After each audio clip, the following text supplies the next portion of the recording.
So you've got your vehicle on your lifts to at the height that you're comfortable working height that you want to work at.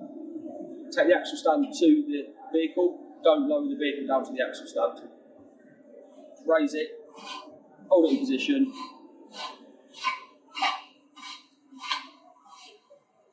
Get it into the right place in the axle, so it's just touching. And then when you put your column into single mode and press down, it's already located. You're not risking trapping any hoses, brake lines, causing any damage to the vehicle. Before you do use them, it's important to pre-use check them. So you want to make sure that the wheels are free moving, so you can move them around. There's no damage to any of the legs, and the cradle is as it is here. What happens if you don't get it into position and lower the vehicle down and it's not in the right position?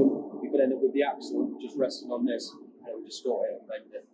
Just a quick visual check of all the welds, make sure there's no cracks, because obviously they are taking a considerable amount of weight.